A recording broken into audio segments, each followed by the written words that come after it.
Have you ever looked at yourself in the mirror one morning and wondered, is this it? Is this what life is supposed to feel like after 70? Maybe you feel your energy isn't what it used to be.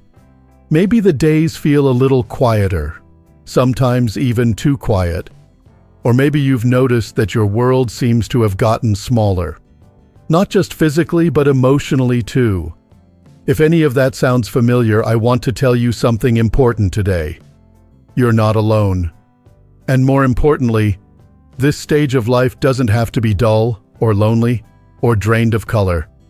In fact, for some women, life after 70 has become richer, deeper, and even more peaceful than ever before. Now, I know that might sound surprising. After all, the world around us doesn't always make it easy to feel vibrant and valuable when we get older, especially as women. But I've seen something special, again and again. I've seen women in their 70s, 80s, and even 90s who carry a kind of light with them, a quiet confidence, a daily joy. And after sitting with them, listening to them, and living a bit myself, I've noticed something they all have in common. It's not money. It's not luck. It's not perfect health. It's habits, daily choices, small things they do, not to impress anyone, not to prove anything, but to feed their own soul, to stay connected to joy, to stay grounded, and to keep moving forward with peace in their hearts. And that's what we're going to talk about today. Now, don't worry, this isn't one of those fix your life in a week kind of videos. What we're going to explore is gentle, practical, encouraging, just like a conversation between old friends. You and I, sitting across the kitchen table, maybe with a cup of tea between us. Let's begin with one of the most powerful things I've ever seen a woman over 70 do to change her life. It starts with how she greets the day. You see, happy women don't wake up and dive straight into chaos. They don't reach for their phone, start running through a list of everything that hurts or everything that needs doing. Instead, they begin their day with something simple, a morning ritual. And no, I don't mean some long, complicated routine that takes an hour and costs money. I'm talking about a moment, just a moment, of presence, of calm, of meaning. One woman I know opens her blinds every morning, raises her arms to the sky and whispers, "Thank you, Lord, for one more sunrise. Help me carry it well."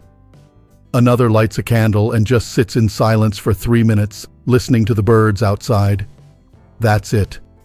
No pressure, no perfection. Just a moment to remind herself, I'm still here. This new day is a gift. You don't need to follow anyone else's idea of what a morning should look like. You just need something that grounds you, something that sets the tone. Because how you start your morning, how you treat those first few quiet minutes, can change the rhythm of your entire day. Even if it's as small as placing your feet on the ground, taking a deep breath and saying, "Today, I choose peace." That's powerful. That's yours. And speaking of peace, have you ever noticed how healing it is to step outside and just breathe? That brings me to something else these joyful women do. They get fresh air every day. Now, I know not everyone has a garden or a big backyard, but it doesn't take much. You can sit on the porch, stand by an open window, take a slow walk down the driveway. Let the morning air hit your cheeks. Let the sunlight warm your face. There's something sacred about nature. You don't have to hike a mountain or plant a flower bed to feel it. You just have to let yourself be part of it. Science backs this up too. A few minutes of sunlight boosts your serotonin levels. That's the brain chemical that helps you feel calm and content. Fresh air can lower your blood pressure, clear your head, and even help you sleep better at night. But beyond the science, there's just something about feeling the breeze on your skin, hearing the leaves rustle, or watching a bird hop across the lawn that reminds you, I'm alive. I belong to this world. That reminder, that quiet return to your place in life's rhythm, can be a kind of therapy. No fancy chair, no expensive membership. Just you, the sky, and a little stillness. Now, while we're talking about being present, let's talk about something that doesn't require a walk or even getting out of your robe.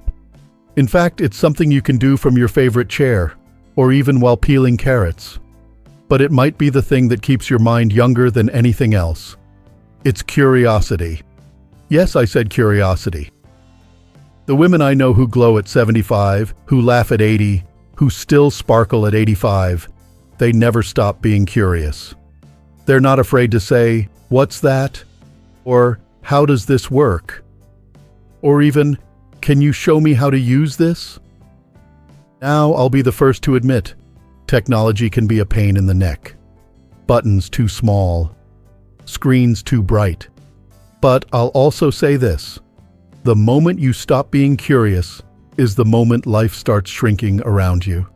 You don't have to go back to school. You don't have to memorize anything. But you can learn.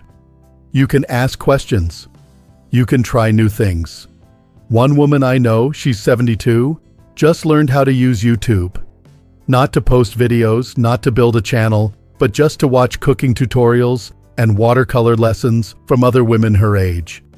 She told me the first time she figured it out, it felt like opening a window she didn't even know was there.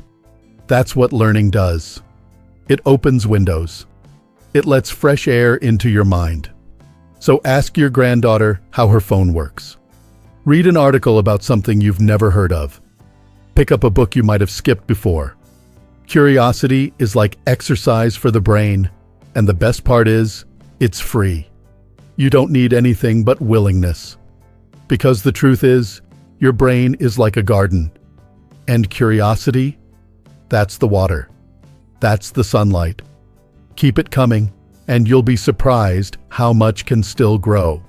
Now that we've begun our day with intention, stepped outside for a little breath of life, and stretched our minds open with curiosity, let's talk about how you dress. Now wait, before you roll your eyes or think, "I'm too old to care about that stuff," hear me out. The most radiant women I've ever known didn't wear expensive clothes. They didn't follow trends. Heck, some of them wore the same 2 pairs of pants all week. But you know what they did do? They got dressed with intention, not to impress anyone, not to pretend they were younger than they were, but because they respected themselves. Because even if no one else would see them that day, they wanted to feel like they had shown up. One woman I admire, she's a widow now, lives alone, told me she still wears her pearl earrings every Sunday morning while watching church online. "It reminds me that the day is sacred," she said, "and that I'm still part of it." Isn't that beautiful? Here's the thing most people don't realize. What you wear can actually affect how you feel. Psychologists call it enclothed cognition. It's the idea that when you put on something that makes you feel confident, cozy, or just plain you, your posture changes. Your mood shifts. You start to carry yourself differently, with a little more pride and presence. You don't need a full closet makeover. Just pause before getting dressed in the morning and ask yourself, "How do I want to feel today?" Then choose something that reflects that. Maybe it's soft and warm. Maybe it's bright and bold. Maybe it's your favorite color scarf, even if it's older than your grandkids. Your clothing can be a quiet little celebration of your life. And when you start your day with that kind of intention, something else starts to shift. Your words. That brings me to another powerful habit I've noticed in the happiest women I know. They limit complaining. Now look, I'm not saying you should pretend everything's fine when it's not. Life after 70 comes with real challenges. Bodies ache. Friends move or pass on. The world can feel noisy, confusing, even lonely. But here's what the wisest women have figured out. Complaining doesn't fix any of that. It only makes the weight feel heavier. One friend of mine, she's 78 now, once said something that stuck with me. She told me, I used to start every phone call by listing what was wrong: my knees, the weather, the news. Until one day someone said, "I miss the way you used to talk about your garden." That moment changed her. And it made me think about how easy it is to let our words become a running list of problems. But when you choose, yes, choose, to talk about what's good, even just a little, your spirit starts to lift. Now, I'm not talking about toxic positivity or pretending everything's perfect. I'm talking about noticing the small things. The cardinal outside your window. The way your coffee smelled this morning. The memory that floated in from nowhere and made you smile. It's not about ignoring pain. It's about not feeding it with your voice. And you can practice this anytime. The next time you feel yourself about to sigh or vent, just pause. Ask yourself, is this helping me feel lighter or heavier? If it's heavier, shift the focus. Say something kind. Remember something funny. Let your voice become a place of peace, not pressure. And speaking of lightness, there's one thing that makes even the heaviest day feel a little brighter, and that's laughter. Now you might be thinking, what's there to laugh about at my age? Well, let me tell you, more than you'd think. The happiest women don't wait around for something funny to happen. They make room for laughter, on purpose, because they've learned that laughter is medicine. It lifts your mood, lowers your blood pressure, reduces stress, and even boosts your immune system. And the best part? It doesn't cost a thing. Sometimes that means watching an old comedy you loved back in the day. Sometimes it's calling a friend who always makes you giggle. Other times, it's just letting yourself be silly. Dance in the kitchen. Make a funny face in the mirror. Sing loudly and off-key. Who cares? You've earned the right to enjoy life on your own terms. One woman I met told me she and her best friend send each other the silliest jokes every morning. Some of them are so bad they're good. She said they've both lost spouses, gone through health scares, moved houses, but that little daily laugh, it keeps them going. Let that be a reminder. Laughter doesn't mean everything's easy. It means you're still open to joy. Still alive, still human. And when your heart is lighter, your body often wants to follow. That leads me to another habit that may seem small, but has an incredible ripple effect: daily movement. Now, I'm not saying you need to join a gym or start training for a marathon. Not at all. But the women I see aging well, joyfully, vibrantly, they don't let their bodies go stiff. They move, gently, consistently. Maybe it's stretching in the morning. Maybe it's dancing while making lunch. Maybe it's walking to the end of the driveway and back. Motion is medicine. Even 10 minutes a day can improve your balance, reduce joint pain, and keep your heart healthy. It also helps your brain stay sharp. Studies show regular movement even reduces the risk of memory loss as we age. And beyond all that, it just feels good. There's something deeply comforting about remembering. I can still move. I'm still here. My body still works for me. Even if you have limitations, even if you use a walker or a cane, or you're recovering from surgery, there is almost always something you can do. Gentle leg lifts in a chair, arm circles, breathing stretches, little acts of love for the body that's carried you through a lifetime. One morning, I saw a neighbor, 84 years old, doing Tai Chi in her backyard. Slow, graceful movements, alone in the misty light. She looked so peaceful, like she was dancing with time itself. I asked her later why she did it every morning, and she said, "It reminds me I still belong in this body." That line stopped me in my tracks. Because yes, you do still belong in your body, and it deserves care. Not punishment, not regret, but care. It's carried you through decades. Let it carry you through more. So now we've talked about how we dress, how we speak, how we laugh, and how we move. There's a kind of loneliness that doesn't shout. It doesn't bang on your door or cry out in the middle of the night. It's quieter than that. It creeps in around the edges, slowly, softly, until one day you realize you haven't laughed with someone in a while, or shared a story, or even just sat next to another beating heart. That's why one of the most essential habits of joyful women over 70 is connection. They make it a point, even on the quietest of days, to reach out, to share a moment with someone else. And it doesn't have to be a big phone call or a social event. Sometimes it's a text to a friend, a hello to the mailman, a little wave across the street to a neighbor you haven't seen in a while. Connection is like watering a plant. It doesn't always bloom right away, but you keep watering, because you know that life is meant to be shared, even in small doses. I know one woman who sends a short voice note every morning to her oldest friend. Sometimes it's a little prayer.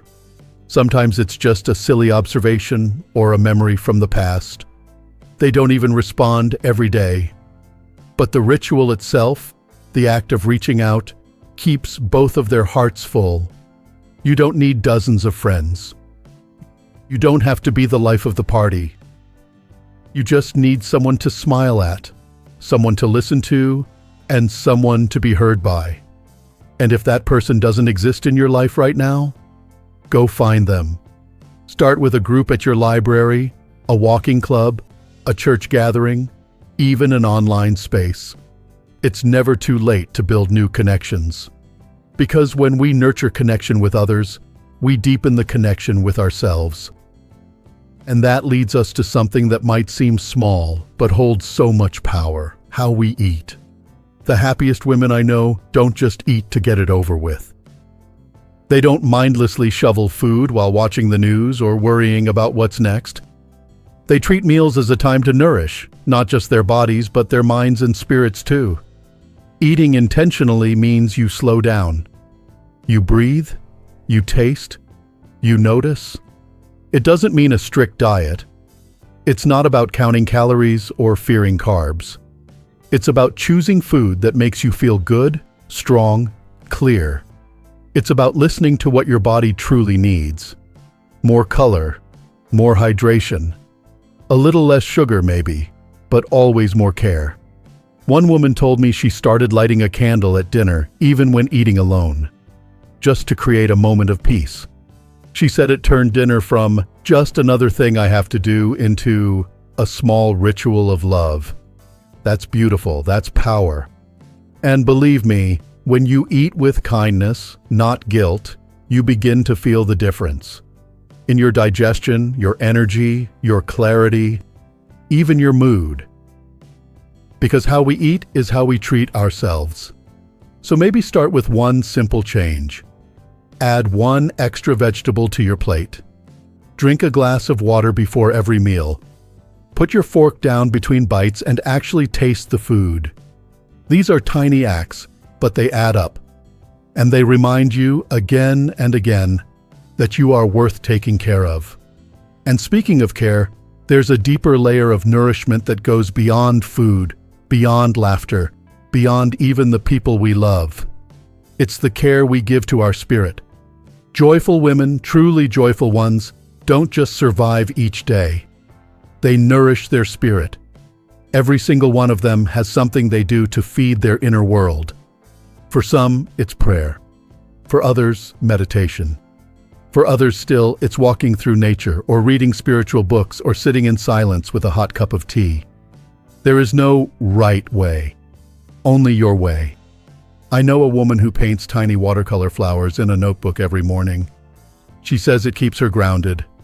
Another writes a letter to God once a week, then folds it and places it in a little box.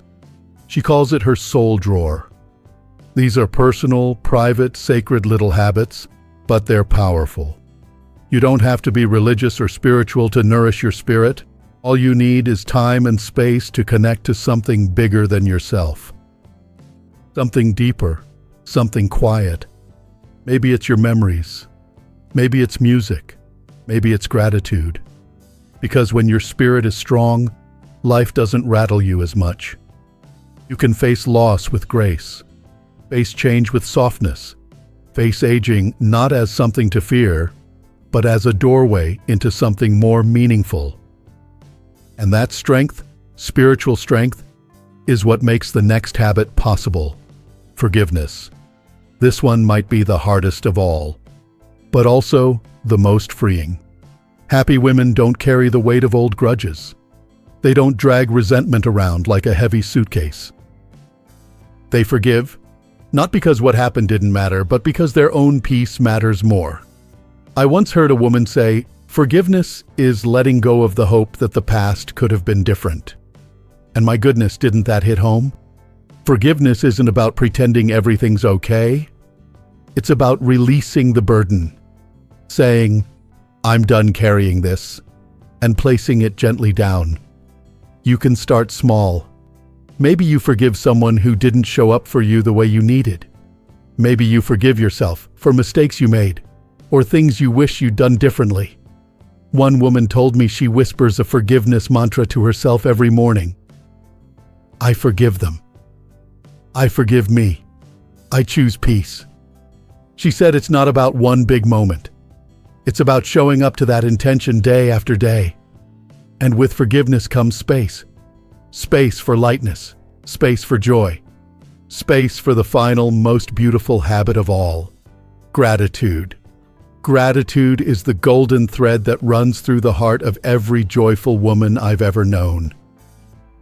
They practice it not just when things go well, but especially when they don't.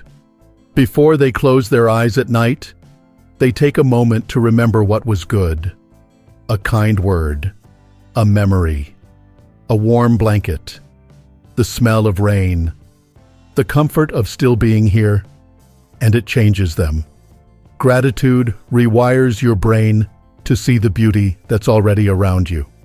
It brings you out of worry and into wonder, out of what's missing and into what's still possible. I encourage you to try it tonight. Before bed, just think of 3 things you're grateful for. Don't overthink it. Let it be simple. Let it be small. Maybe it's your cup of tea. Maybe it's a phone call. Maybe it's the fact that you made it through the day. Write it down, or say it out loud, or just hold it in your heart. That little moment, it will change how you sleep and how you wake up tomorrow. So, my dear friend, we've walked through 12 beautiful habits together. Habits that don't require wealth or youth or perfection. Just a little intention, a little presence, a little love. And I want to remind you of something as we close. You are not too old to change. You are not too late to grow. You are not invisible, forgotten, or past your prime. You are here. You are valuable. And this chapter of your life, this beautiful, wild, ordinary chapter, still has joy waiting in it, still has laughter, still has connection, still has peace. And every day you get to choose how you show up for it. So pick one habit, just one. Maybe it's lighting a candle in the morning. Maybe it's walking to the mailbox. Maybe it's writing down your gratitude tonight. Start there. Let it grow. And if this video meant something to you, if it reminded you that happiness is still within reach, please like it, share it, and subscribe to Strong Elderly Life. We've got so many more conversations ahead, and I'd love to hear from you in the comments. Which habit are you going to try first? Or tell me, what's something you already do that brings you peace? Your story could inspire someone else. Thank you for spending this time with me today. Here's to your joy. Here's to your strength. Here's to living your best life at any age.